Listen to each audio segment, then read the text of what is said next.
BJP, भारतीय जासूसी party, ये यानी इनके इतने नाम है, भारतीय झूठी पार्टी, भारतीय जुमला पार्टी, इतने नाम हैं इनके। ये औरों के लिए नाम देते रहते हैं, अपनी पार्टी का नाम कभी नहीं करते। आरएसएस, रिलायंस सेवा समिति, ये इनके नाम हैं। वर्तमान प्रधानमंत्री महोदय तो एक नंबर ड्रामेबाज है, नाटकबाज है।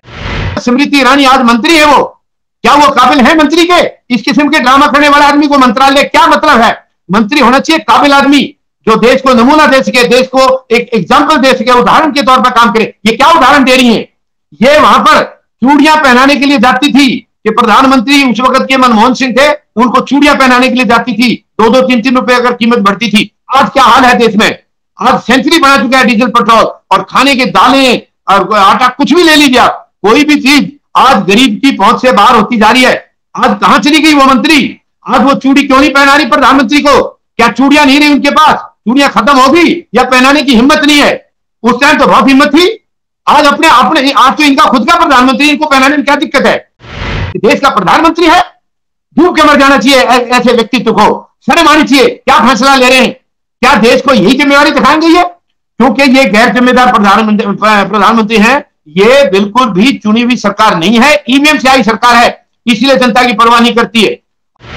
नमस्कार, मेरा नाम है सुरेंद्र सिंह और आप देख रहे हैं एसएम न्यूज। पूरे देश के अंदर प्रधानमंत्री गरीब कल्याण अन्न योजना चलाई जा रही है। इसी विषय पर हमारे साथ बात करने के लिए फौजी जनता पार्टी के राष्ट्रीय अध्यक्ष राम मेहर मलिक जी, स्वागत है सर आपका हमारे चैनल में। धन्यवाद सुरेंद्र जी। मलिक साहब, पूरे देश के अंदर जो गरीब हैं उनको अन्न देने की योजना चलाई जा रही है, इसको किस नजर से आप देखते हैं, वह हमें बताएं। सुनिए, देखिए, ये प्रधानमंत्री महोदय, इनको 7 साल से ज्यादा हो गया, 7.25 साल। इनके पास नाटकबाजी, नौटंकी और ड्रामा करने के अलावा कुछ नहीं है। ये जब से आए हैं, हालांकि ये एंट्री इनकी नाटकबाजी से हुई है राजनीति में, तो ये देश का दुर्भाग्य है 74 साल के बाद भी हमें एक रिलायबल सरकार आज तक नहीं मिली है, जिसको जनता की सरकार कहा जा सके, या जिसको गरीब की, मजदूर की, किसान की सरकार कहा जा सके। ऐसी सरकार हमें नसीब नहीं हुई है। और वर्तमान प्रधानमंत्री महोदय तो एक नंबर ड्रामेबाज है, नाटकबाज है। ये देखिए, जो भी काम करते हैं वो एक इवेंट बनाते हैं, इनकी बहुत लंबी प्लानिंग है। ये इस मामले में, यानी आपको मैं क्या बताऊं, ये जो मुख्यमंत्री थे गुजरात के, ये यहां पहुंचने की प्लानिंग इनकी तब से चल रही थी सुरेंद्र, कई सालों से। यानी ये प्रधानमंत्री बनने से 10-12 साल पहले से इनकी प्लानिंग, गुजरात के जो 3 उद्योग घराने हैं, जो कि आज सरकार को वही लोग चला रहे हैं, अनिल अंबानी, मुकेश अंबानी और गौतम अडानी, उन लोगों के साथ इसकी तालमेल वहीं से शुरू हो गई थी। और गौतम अडानी को तो कुछ भी नहीं था उसके पास, इन्होंने कैसे कैसे क्या आपस की साजिश से इनको कहां तक पहुंचा दिया। तो अब ये देखिए, ये जो फ्री अनाज की, ये अगर आप सच पूछें तो मैं ये कहूंगा, ये गरीब की बेइज्जती है। ये गरीब की इज्जत जो है ना, उसको ये खाक में मिला रहे हैं। ये क्या एहसान कर रहे हैं?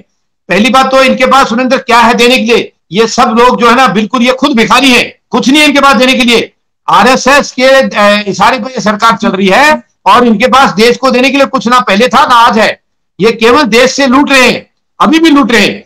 और ये हमारा ही पैसा है, हमारा ही पैसा है, टैक्स पेयर का पैसा है, गरीब का पैसा गरीब को देके, और उसको नौटंकी बना रहे हैं। उसको जो है ये भिखमंगा साबित कर रहे हैं। भिखमंगा नहीं है, अगर वो गरीब है तो उसकी गरीब की गरीबी के लिए सरकार जिम्मेवार है। खास करके वर्तमान सरकार तो बहुत जबरदस्त तरीके से जिम्मेवार है, क्योंकि क्या किया इन्होंने गरीबों के लिए? मैं ये नहीं कह रहा हूं कि पहले की सरकारों ने बहुत किया है, लेकिन वर्तमान सरकार ने तो बिल्कुल केवल 3 उद्योग घरानों का ध्यान रखा 7 साल में। किसी गरीब मजदूर या किसान का कभी ध्यान नहीं रखा है। तो ये गरीब को देने का जो नाटक कर रहे हैं, और थैलों के ऊपर देखिए प्रधानमंत्री की फोटो छपी है। क्या प्रधानमंत्री ने अपनी जमीन बेच करके ये इनको दे रहे हैं? शर्म आनी चाहिए। खाम खा की जो है ये अपनी बड़ाई कराने के लिए, अपनी वाहवाही लूटने के लिए ये थैलों के ऊपर अपनी फोटो क्यों?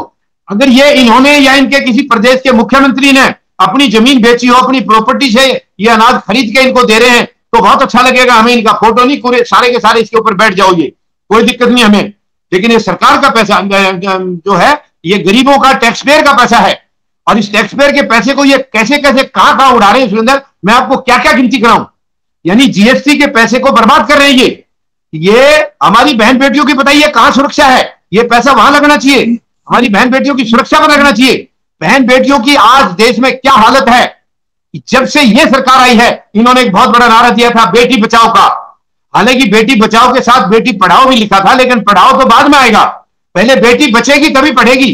बेटी बचाओ का नारा था। और दुख की बात है, इनके नेता हमारी बहन बेटियों के साथ इज्जत के खिलवाड़ करने में शामिल हैं। शर्म आनी चाहिए ऐसी सरकार को, शर्म आनी चाहिए ऐसे प्रधानमंत्री को, जिसके नीचे इस किस्म की घिनौनी हरकत करने वाले नेता हैं और ये उनको साथ लेकर गले लगा के आगे लेकर चल रहे हैं। ये ढूंढ भरने की बात है। अब देखिए, अब ये हाल में कुछ ही दिन की पहले की बात है, दिल्ली कैंट में हमारी एक नाबालिग बेटी के साथ, दलित बेटी के साथ अत्याचार हुआ है। शर्म नहीं आई सरकार को? अब तक सरकार चल रही है, सरकार को इस्तीफा दे देना चाहिए था। ऐसे कांड आए दिन हो रहे हैं, ये क्यों हो रहे हैं? और इसके अंदर तो एक पुजारी शामिल है।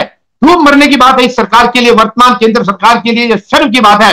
क्या है बेटी बचाओ का नारा? कहां चला गया बेटी बचाओ का नारा? क्यों इन बहन बेटियों की सुरक्षा नहीं है? नहीं, ये हमारे पैसे की बर्बादी के लिए, जो जीएसटी का पैसा है उसको बर्बादी के लिए कंगना रनौत को इन्होंने सिक्योरिटी दे रखी है। क्यों? किस लिए? उसको क्या जरूरत है सिक्योरिटी के लिए?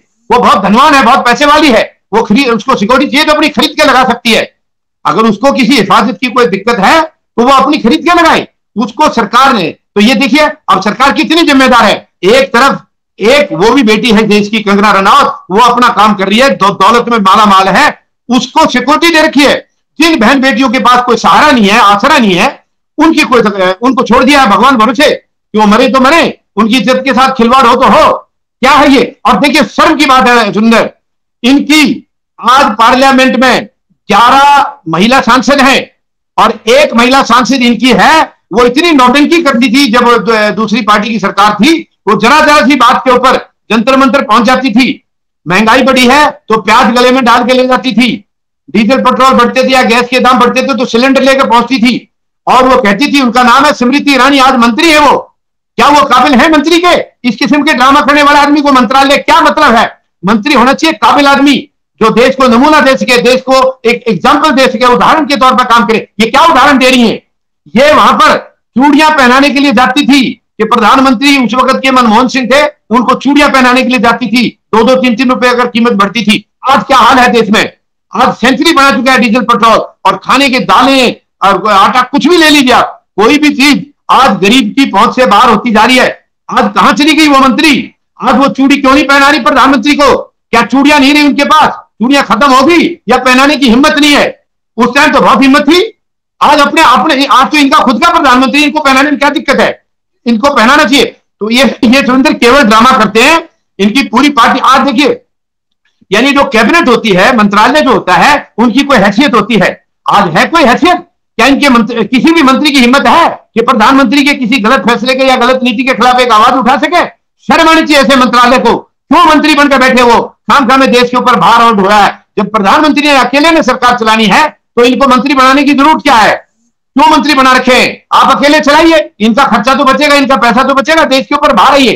तो ये बहुत दुख की बात है, बहुत दुख की बात है सुरेंद्र, ये बिल्कुल गैर जिम्मेदार प्रधानमंत्री है। अब आप देखिए, महामारी हुई है देश में, और मैं तो बार बार कहता हूं ये महामारी हुई नहीं है, ये प्रधानमंत्री की फैलाई हुई है। मैंने सारे सबूत भी दिए पहले, और आगे भी जब कोई मांगेगा मैं फिर दोबारा दे दूंगा। महामारी प्रधानमंत्री महोदय की फैलाई हुई थी पिछले साल, और उससे कोई सबक नहीं लिया। लॉकडाउन बिना प्लानिंग के लगा दिया, उसमें कितने गरीब मजदूर हमारे मारे गए हैं बिना प्लान। दिमाग नाम की चीज नहीं इनके पास में। क्या सोच के लगाया इन्होंने? रात के 8 बजे भाषण कर रहे देश को, 12 बजे से लागू कर दिया और सब कुछ बंद हो गया। तो वो गरीब जो कि सुबह मजदूरी करने जाता है, शाम तक 200, 400, 500 रुपए लेके आता है, तब उसके घर में चूल्हा जलता है, उसके बारे में क्या सोचा इन्होंने? इन्होंने सोचा ऐसी कमरे में, बंद कमरे में बैठ के मुफ्त का राशन ये खा रहे हैं तो शायद पूरा देश ऐसे ही खा रहा होगा। ऐसा नहीं है। आधे से ज्यादा आबादी हमारी मजदूरी पर निर्भर है, और वो जब जाएंगे ही नहीं कहीं तो क्या कमाएंगे और क्या खाएंगे? तो लोग निकल लिए अपने घरों के लिए। वो प्रधानमंत्री की इतनी गंभीर सोच थी, मैं क्या बताऊं आपको। शर्म आनी चाहिए ऐसी सोच के ऊपर। देश का प्रधानमंत्री है, डूब के मर जाना चाहिए ऐसे व्यक्तित्व को। शर्म आनी चाहिए। क्या फैसला ले रहे हैं? क्या देश को यही जिम्मेवारी दिखाएंगे ये? क्योंकि ये गैर जिम्मेदार प्रधानमंत्री है। ये बिल्कुल भी चुनी हुई सरकार नहीं है, ईवीएम से आई सरकार है, इसलिए जनता की परवाह नहीं करती है। और वो कोरोना महामारी तब जब आई थी, तब से लेकर अब तक कुछ भी प्रिकॉशन नहीं लिया इन्होंने। ना कोई हॉस्पिटल बनाया, ना कोई गैस सिलेंडर, गैस की कोई अपनी वो बनाई है इन्होंने, ऑक्सीजन के प्लांट कोई लगाए, कुछ भी नहीं किया। और गैस के बगैर कितनी जनता मरी है। और इन्होंने यानी कि लोकसभा के अंदर भाषण दिया है कि गैस की कमी से, ऑक्सीजन की कमी से कोई मौत नहीं हुई है। शर्म आनी चाहिए। पूरा देश जानता है, पूरी दुनिया जानती है कितने लोग बिना ऑक्सीजन के मर गए हैं, और ये शर्म आनी चाहिए इनको। ये झूठ बोलते हैं, सरेआम पार्लियामेंट में झूठ बोलते हैं। ऐसी सरकार का क्या क्या इनका दीन ईमान है? कुछ नहीं है। और उसके बाद कोरोना इसके जो इंजेक्शन इन्होंने लगाया, वैक्सीन जो बनाई है, उस वैक्सीन का इतनी इतनी कीमत रख दी कि गरीब की पहुंच से बाहर थी। माननीय सर्वोच्च न्यायालय ने 30,000 करोड़ रुपया जो इस सरकार ने बजट में प्रावधान किया था कोरोना के लिए, उसका हिसाब मांगा है। जैसे ही हिसाब मांगा तो प्रधानमंत्री तो चालाक है, एक नंबर। इन्होंने हिसाब देने की बजाय, क्योंकि हिसाब कहां से देंगे, उसके ऊपर तो 1 रुपया भी खर्च हुआ ही नहीं है वैक्सीन पर, तो इन्होंने तुरंत जो है फ्री वैक्सीन कर दिया। और फ्री वैक्सीन के ऊपर भी अपनी फोटो लगवा रहे हैं। जो सर्टिफिकेट दिखाया जा रहा है वैक्सीनेशन का, उस पर प्रधानमंत्री की फोटो है। क्यों क्यों है प्रधानमंत्री की फोटो?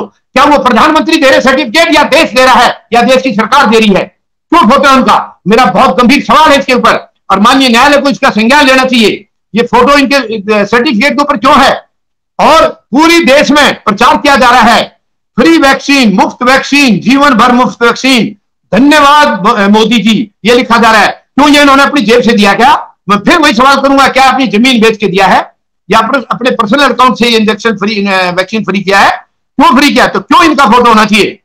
क्यों इनका फोटो होना चाहिए? माननीय न्यायालय को इसका भी संज्ञान लेना चाहिए। और हिसाब 30,000 करोड़ का अभी तक नहीं किया इन्होंने। ये क्या देंगे? इनके पास 1 रुपए का भी हिसाब नहीं है। रफाल में बहुत बड़ा घोटाला है, रफाल के घोटाले का आज तक कुछ खोला नहीं इन्होंने। अब ये फ्रांस में जांच बैठी है और उसमें ये एक्सपोज हो जाएंगे, इनकी सारी बातें बाहर आएंगी। उधर ये पेगासस का मामला चल रहा है, सबकी जो है ना ये जासूसी कर रहे हैं। तो ये सरकार बिल्कुल गैर जिम्मेदार सरकार है। बीजेपी, भारतीय जासूसी पार्टी, ये यानी इनके इतने नाम है, भारतीय झूठी पार्टी, भारतीय जुमला पार्टी, इतने नाम हैं इनके। ये औरों के लिए नाम देते रहते हैं, अपनी पार्टी का नाम कभी नहीं करते। आरएसएस, रिलायंस सेवा समिति, ये इनके नाम है। और ये जैसे नाम है वैसे ही काम भी कर रहे हैं। ये बिल्कुल वैसे ही काम कर रहे हैं। आज ये 3 उद्योग घरानों के लिए सब कुछ इन्होंने अपना दांव पर लगा रखा है। अब किसानों का देख लीजिए, किसान दिल्ली के चारों तरफ 258 दिन से बैठे हैं। आज 258 दिन हो गए किसानों को, और कोई सुध नहीं ली जा रही उनकी। उनको कभी खालिस्तानी बताते हैं, कभी नकली किसान बताते हैं। सर मानिए, जिनकी खाते हो उसी की पीठ में छुरा घोरते हैं। अब देश जाग गया है, पूरी तरह से देश जाग गया है, और 140 करोड़ लोग किसानों के साथ खड़े हैं। 5 राज्यों में चुनाव आने वाले हैं, और इन्होंने ड्रामेबाजी शुरू कर दी है। क्योंकि ये सरकार हमेशा इवेंट बनाती है, लेकिन अब इनका इवेंट काम नहीं आएगा। अब इनका कोई इवेंट काम नहीं देगा। अब पूरी देश की जनता जान चुकी है, और देश भर में प्रचार शुरू हो गया इनके खिलाफ में। किसानों ने जैसे बंगाल में किया था, इस सरकार को इसकी औकात दिखा दी थी, प्रधानमंत्री को प्रधानमंत्री की औकात दिखा दी थी वेस्ट बंगाल ने। ऐसे ही अब यहां भी दिखाया जाएगा, खास करके उत्तर प्रदेश में। उत्तर प्रदेश में इनको ये समझ रहे हैं कि ये सरकार बना जाएंगे। अगर ये ईवीएम की धांधलेबाजी करेंगे तो हम कुछ नहीं कह सकते हैं, वरना ये सरकार सपने में भी नहीं बना सकते, वहां पर भूल जाएंगे। अब देश की जनता जो वेस्ट बंगाल में इनका हाल किया था, वैसे ही हाल इन 5 राज्यों के चुनाव में भी इनके साथ करने जा रही है। तो ये बहुत दुख की बात है, और मैं सब देशवासियों से निवेदन करूंगा, आप सब इकट्ठे होइए, 140 करोड़ लोग सबके सब किसानों के साथ खड़े हो जाइए, और ये मुहिम हमें चलानी होगी। अपनी बेटियों को बचाना होगा, और गरीब को बचाना होगा, मजदूर को बचाना होगा, किसान को बचाना होगा, और तो क्या जवान को भी हमें बचाना होगा। क्योंकि जवान के लिए भी ये सरकार बिल्कुल एकदम से घटिया इनकी मानसिकता है। जवान को भी ये अपना नहीं समझते हैं, उसको भी अपने देश का नहीं मानते हैं। ये तो बहुत दुख की बात है। आज पूरा देश इस सरकार के मुंह की तरफ देख रहा है, और ये तानाशाही तरीके से सरकार चला रहे हैं। संवैधानिक एजेंसी सारी अपनी मुट्ठी में कर रखी है, लेकिन आगे ऐसा नहीं होगा, आगे ऐसा नहीं होगा किसी भी हालत में। अब ये बर्दाश्त नहीं किया जाएगा। ये सरकार 224 तक रह गई, 2024 तक रह गई, तो कुछ नहीं बचेगा देश में। इसलिए इन्हें तुरंत हमें इनको बाहर का रास्ता दिखाना होगा। और मुझे पूरा विश्वास है ये सरकार दिसंबर तक जाएगी। इनके पास कुछ भी देने के लिए नहीं है, और इनके खिलाफ रोष बढ़ता जा रहा है देश भर में, देश भर में रोष बढ़ता जा रहा है। दिसंबर तक ये सरकार जाएगी, उसके बाद संवैधानिक तरीके से दोबारा चुनाव होंगे, जो बैलेट पेपर से होंगे, ईवीएम मशीन से नहीं होंगे, बैलेट पेपर से होंगे। और उसमें सच्चे जनप्रतिनिधि, यानी कि गरीब, मजदूर, जवान और किसान, ये चुन के जाएंगे। तब गरीब का भला होगा, तब उस मजदूर का भला होगा, तब देश का भला होगा, और तब भारतवर्ष महान शक्ति यानी कि विश्व शक्ति बन सकेगा। तो हम सबको उसी दिशा में काम करना है, भारत को महान बनाना है। धन्यवाद। जय जवान, जय किसान। अगर आपने अभी तक हमारा चैनल सब्सक्राइब नहीं किया है तो सब्सक्राइब करें, और घंटी का बटन बिल्कुल भी दबाना ना भूलें, ताकि सभी लेटेस्ट खबरें पहुंच सकें आप पे सबसे पहले।